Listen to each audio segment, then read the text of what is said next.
गुलाबबाड़ी चौकी इंचार्ज उचित कुमार प्रार्थनी के ऊपर फैसला करने का बना रहे हैं दबाव। उत्तर प्रदेश जनपद मुरादाबाद में थाना कटघर निवासी प्रार्थनी जो कि नगर निगम में सफाई कर्मचारी के पद पर कार्यरत है, अपने भांजे अविनाश को दवाई दिलवाने डॉक्टर सुबनेश गुलाबबाड़ी के यहाँ गई थी। तभी घात लगाए बैठी प्रार्थी के पति गौरव, सास सर्वेश, जेठानी दया, जेठानी का बेटा अर्पित, नंद, नेहा व 4 अन्य व्यक्ति ने जबरन प्रार्थी व प्रार्थी के भांजे अविनाश को पकड़ लिया और अभद्र भाषा का प्रयोग किया तथा घसीटा और मारपीट करते हुए अपहरण करके जबरन कमरे में ले गए तथा प्रार्थनी को भी सभी लोगों ने कमरे में भूखा प्यासा बंद कर दिया। प्रार्थनी को बुरी तरह से मारा पीटा तथा प्रार्थनी के कपड़े भी फाड़ दिए। उक्त लोगों ने प्रार्थनी के साथ छेड़छाड़ की तथा प्रार्थनी की कनपट्टी पर तमंचा रखकर बारी बारी से चारों लोगों ने प्रार्थनी के साथ गैंगरेप किया और कहा कि अपना केस वापस ले ले वरना हम तुझे जान से मार देंगे। तब प्रार्थी के अधिवक्ता अमीर गौड़ ने 112 को सूचना दी। तब 112 पुलिस ने तुरंत कार्रवाई करते हुए प्रार्थनी को आरोपियों के चंगुल से छुड़वाकर थाने में बुलवाया। प्रार्थनी ने पूर्व में भी 12/4/2024 को एसएसपी महोदय को एक प्रार्थना पत्र दिया था, जिसमें आज तक थाना कटघर की पुलिस ने कोई कार्रवाई नहीं की है। ऐसा लगता है कि गुलाबबाड़ी की चौकी इंचार्ज उचित कुमार आरोपियों के साथ हमसाज हैं तथा चौकी इंचार्ज उचित कुमार प्रार्थनी के ऊपर दबाव बनाकर जबरन फैसला करवाना चाहते हैं। लगता है योगी की पुलिस महिलाओं के साथ अत्याचार करने के पूरे हक में और पुलिस आरोपियों के साथ हमसाज होकर पैसे के लालच में जाकर जबरन फैसला करवाना चाहती है। प्रार्थी के पास एक सीसीटीवी फुटेज भी है, जिसमें साफ दिख रहा है कि मुस्लिमान उपरोक्त प्रार्थी को जबरदस्ती मारपीट करके घसीटते हुए लेकर जा रहे हैं, लेकिन पुलिस द्वारा सबूत देखकर भी कोई कार्रवाई नहीं की गई। प्रार्थनी का आरोप है कि मेरी अभी तक एफआईआर भी नहीं लिखी गई है। हो सकता है कि दरोगा साहब आरोपियों से हमसाज हो और उन्होंने पैसे ले रखे हों।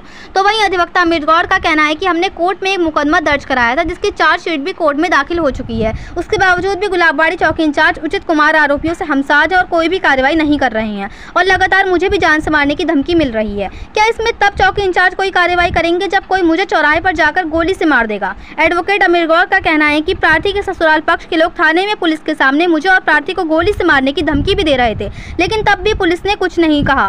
पुलिस इसमें लापरवाही बरत रही है। पुलिस हमारे मरने का इंतजार कर रही है। पुलिस चाह रही है कि वे मुझे और प्रार्थनी को गोली मार दें, उसके बाद हमारा पोस्टमार्टम हो जाएगा और पुलिस चुप होकर बैठ जाएगी और प्रार्थनी की सरकारी नौकरी उसके पति को मिल जाएगी। प्रार्थनी अधिकारियों के कई चक्कर लगा चुकी है, दर दर भटक रही है और कई प्रार्थना पत्र भी दे चुकी है, लेकिन उसके बावजूद भी आज तक कोई सुनवाई नहीं हुई।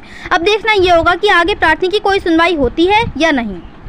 मुरादाबाद से परवेज अंसारी की रिपोर्ट।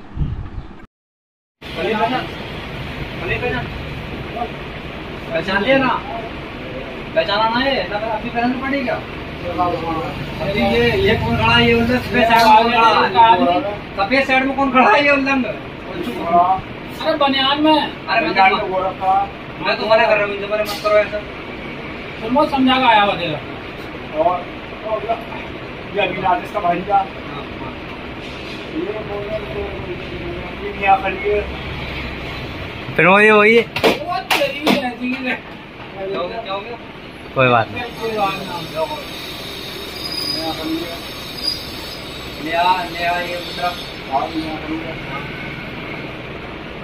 ये तुम्हारी खुआ में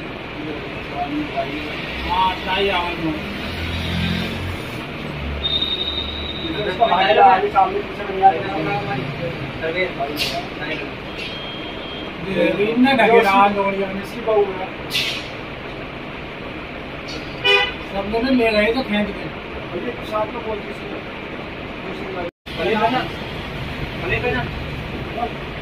पहचान लिया ना, पहचाना ना है ना, अभी पहचान पड़ेगा।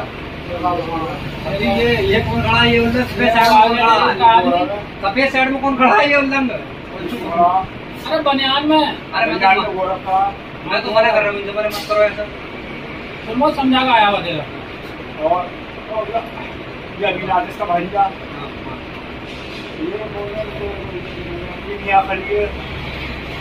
फिर वही कोई बात नहीं।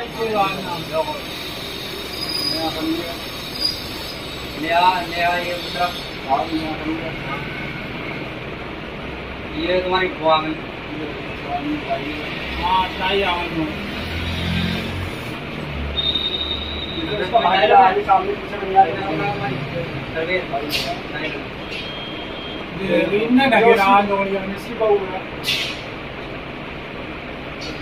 सब लोग ले रहे तो खेच के समस्या ये है कि ये लड़की अलग रहती है कई साल से। नगर निगम में सरकारी में नौकरी है और सफाई कर्मचारी है नगर निगम में सरकारी। उसके बाद इसका पति से विवाद चल रहा है। एक मुकदमा हमने पहले दर्ज कराया था कोर्ट से, एक शपथ सीआरपी से, कोई पुलिस वालों ने कटघर थाने की पुलिस ने हमें पहले भी कोई साथ नहीं दिया था, तो हमने एक शपथ डाल के एक मुकदमा दर्ज करा दिया था। अच्छा खासा ठीक है, उसमें चार्जशीट भी कोर्ट में दाखिल हो चुकी है, मगर बराबर वो पुलिस जो ससुराल के लोग हैं वो दबाव बना रहे हैं फैसले का। राय दिन रास्ते में रोक लेते हैं, मारपीट करते हैं, गाली गलौज करते हैं। कई बार रास्ते में रोक लिया, खींच के ले आ रहे थे, वो तो लोगों ने बचा लिया। अब मैंने उसके प्रार्थना पत्र, मैंने बहुत सारे प्रार्थना पत्र अधिकारियों को दिए, किसी ने कुछ नहीं सुनी, क्योंकि मुझे लगता है कटघर थाने की पुलिस उनसे हंससाज है। जब कोई पैसे का लेन देन इनका आपस में हुआ है, वो कोई कार्रवाई नहीं करते। अभी उस दिन 10/4/2024 को शाम को लगभग 5 बजे की जा रही थी, कहीं दवाई भी लेने गई थी कहीं।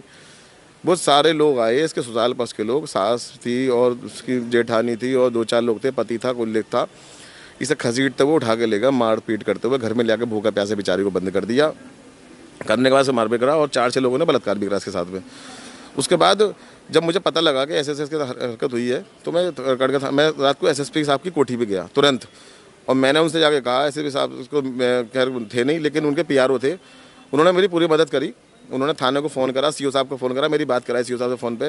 उसके बाद मैं भाई CO साहब को मैंने एप्लीकेशन रात में लिख के दी, उन्होंने कहा एप्लीकेशन चाहिए, मैंने एप्लीकेशन भी रात को लिख के दी उन्हें। एप्लीकेशन लिखने के बाद उन्होंने कार्रवाई करी, फिर मैंने 112 नंबर की पुलिस को फ़ोन करा, उन्होंने मेरी मदद करी और उसको, इस लड़की को वहाँ से बरामद कराया गया रात। ये लड़की वहाँ पर 10 बजे बरामद करा ली गई थी। उसके बाद हमने जब थाने वालों से कहा कि रिपोर्ट दर्ज करो, उन्होंने मना कर दिया, कोई रिपोर्ट दर्ज नहीं हो रही, ले जाओ। तो ये लड़की से पूछने लगे कहाँ जाएंगे, तो ये बोले भाई मैं भैया के साथ जाना चाहती हूँ, मेरे साथ। अब दरोगा ये कह रहा है कि कई बार मेरे पास भी फ़ोन आया था कि भाई तुमने ये क्या कर दिया, कंप्लेंट का। हम SSP साहब से मिले थे, आके कंप्लेंट भी हमने करी, लेकिन कोई रिस्पॉन्स नहीं दे रहा। मुझे लग रहा है वो हमसे आज है पहले से ही। उचित नाम है, उचित कुमार दरोगा जी, चौकी इंचार्ज हैं ये गुलाबबाड़ी के। इन्होंने अब तक कोई कार्रवाई इस केस में नहीं करी है। मैंने भी पूछा था उनसे, भाई कुछ तो करो, कुछ FIR करो, कुछ जांच करो। बोले जांच चल रही है। जांच कितनी चलेगी, सब मरवा के रहेंगे दरोगा जी। जब कोई गोली से मार देगा आगे चौराहे पे खड़ा करके, और धमकी मुझे भी तो बराबर आ रही है वहाँ से। थाने में उस दिन मैं जब गया था, तो थाने में इसके ससुराल पक्ष के लोग जो लोग बैठे हुए थे, मुझसे कह रहे थे कि तुम दोनों को गोली निकाल देंगे पुलिस के सामने। इसकी शिकायत मैंने CO साहब से भी करी। मैंने कहा देखो ये जान से मारने हम दोनों को धमकी दे रहे हैं, लेकिन थाने के वाले ने, पुलिस ने कोई कार्रवाई नहीं करी उसके खिलाफ, बल्कि थाने बैठ के धमकी दे रहे हैं हम लोगों को कि तुम्हें गोली निकाल देंगे या तुम्हें जान से मरवा देंगे। वो बिल्कुल कोई हमसाज है, पैसे का लेन देन है आपस में, क्योंकि वो कोई कार्रवाई आज तक करी नहीं, पूछताछ भी नहीं करी ढंग से उन्होंने। तो जो जिस मारपीट की वीडियो फुटेज मेरे पास है वो दरोगा जी को नहीं मिली। दुकान वालों पे जाके पूछताछ उन्होंने नहीं करी। अगर जाते पूछते तो फुटेज भी देते। मेरे पास मारपीट की वीडियो भी है, उसे उठा के ले आ रहे हैं, उसकी वीडियो भी है। हाँ, दरोगा ही चाह रहे हैं हम मुझे गोली मार दे, वो आके ससुराल वाले इसे गोली मार दे या पड़वा दे किसी से, बस बात खत्म हो जाएगी। हम लोग को पोस्टमार्टम हो जाएंगे, बात खत्म हो जाएगी, ये लोग चुप हो जाकर बैठ जाएंगे एक तरफ को। हाँ, इसकी सरकारी नौकरी है, उसके पति को मिल जाएगी, बात खत्म हो गई। बिल्कुल लापरवाही है। काय का इंतजार कर रही है पुलिस, मरने का। अरे योग के भी ये चैनल पे बैठ के कहने से अच्छा है कि महिला को सुरक्षा हो रही है। सुरक्षा कितनी बढ़िया हो रही है। एक लड़की को भरे चौराहे पे से उठा के ले गए और लाकर कमरे में मुका पैदा बंद कर दिया, बलात्कार करके धक्का मार के निकाल दिया है। पुलिस मुश्किल से मैं छुड़वा के लाया इसे है। अब कौन सी पुलिस क्या काम कर रही है, उनके खिलाफ कार्रवाई क्यों नहीं करी? 376 का मुकदमा दर्ज क्यों नहीं करा अब तक? अपहरण का मुकदमा दर्ज क्यों नहीं करा अब तक? क्या करा इन्होंने? कुछ करा अब तक? 15-20 दिन होगा अभी से कोई गोली मार दे, खुलेआम घूम रहे हैं वो लोग। किसी को पकड़ा, किसी का कोई चलान नहीं करा, न पकड़ के लाए, लोगों को पूछताछ करी। बिल्कुल लापरवाही है। बिल्कुल कहाँ है कि महिला की सुरक्षा हो रही है? कितने ऑफिस खोल रखे हैं, महिला सेल भी खोल रखा, कहाँ है महिला सेल? मेरे पास कौन सा महिला सेल है? इसे कौन सी महिला छुड़वा के रात को बताओ, कौन सी महिला छुड़वा के लाई कांस्टेबल? वो तो मैं गया था SSP साहब की कोठी पे, तो मेरे फ़ोन पे जब मैं वहाँ पे संपर्क करा जाके, जब पुलिस में बरामद कराया है सर रात को 10 बजे 11 बजे रात में वहाँ से, कहाँ कौन सी सुरक्षा हो रही है? और आज भी हम लोग खुलेआम घूम रहे हैं, हमको गोली मार के चले जाए तो किस जिम्मेदार होगा? वो भी जिम्मेदार होंगे, या जो उचित कुमार वो दरोगा जिम्मेदार होगा, या फिर चकड़े थाना जिम्मेदार होगा? इतने दिनों से खुलेआम घूम रहे हैं। और आज की हरकत नहीं है, बहुत बार कर चुके हैं। मुझे यहाँ पे मुझे गाली बकी, उन्होंने कचहरी के चैम्बर पे आकर तक मैं गाली बकी, मेरे महिला थाने में मुझे गाली बकी, माँ बहन की जान से मारने धमकी दी। आज तक पुलिस ने कोई कार्रवाई करी है? पूछ लो अगर करी हो तो किसी के खिलाफ। क्या घटना हुई? 10 तारीख की शाम को मेरे साथ में घटना हुई थी। मेरा पति गौरव वो ले गया था मुझे, और घर में बंद कर लिया था उन्होंने। बंद करके 4-5 जनों ने मेरे साथ में बलात्कार करा था, ले आकर बंद कर लिया था उन लोगों ने मुझे। फिर उसके बाद में मेरे वकील साहब गए थे कटघर थाने में, कटघर थाने वाली पुलिस ने और वकील साहब ने वो छुड़ा लेकर आए थे मुझे। फिर मैं आ गई थी, उन्हें वो लेकर आ गए थे मुझे। फिर उसके बाद में हमने SP साहब के पास में वो कराई थी, रिपोर्ट करवाई थी, बोले उन्होंने कुछ नहीं हो पाया। दरोगा यही कहता है कि फैसला कर लो, फैसला कर लो। बहुत ज़्यादा दबाव डालना है वो लोग मेरे ऊपर के, फैसला कर लो, फैसला कर लो। तो FIR क्यों नहीं कर रहा दरोगा? पता नहीं क्यों नहीं कर रहे अब वो दरोगा। अच्छा, जो मारपीट की घटना की जो सीडी कर रही वो हैगी मेरे पास में सीटी की उसकी, है क्या है? उसमें मारते हुए खसीटते हुए लेके जा रहे हैं वो लोग मुझे। अच्छा, आपको उठा के लेके गए थे? हाँ उठा कर ले गए थे, खींच के मारते पीटते हुए ले गए थे मुझे। शुरू में जो लेके हाँ उठा के लेके गए? हाँ, फिर उसके बाद में मारते पीटते हुए लेके गए हैं मुझे, खींचते हुए। वीडियो भी हैगी मेरे पास में जो लेकर जा रहे हैं वो लोग। अब आप क्या चाहते हैं? मैं ये चाहती हूँ ना उठाया जाए, उनके खिलाफ कुछ करा जाए, उनके साथ कुछ हो नहीं पा रहा उनके खिलाफ। तो क्या मानते हैं दरोगा कहने के दरोगा कुछ नहीं मान रहे, वो कुछ नहीं कह पा रहे। साथ है क्या है मतलब? शायद वो मिले हुए हैं उनसे, शायद पैसे वैसे खा रखे हों या मिले हुए हों उनसे, वो कुछ नहीं कर पा रहा। कौन सी चौकी का दरोगा है? वो कटघर चौकी।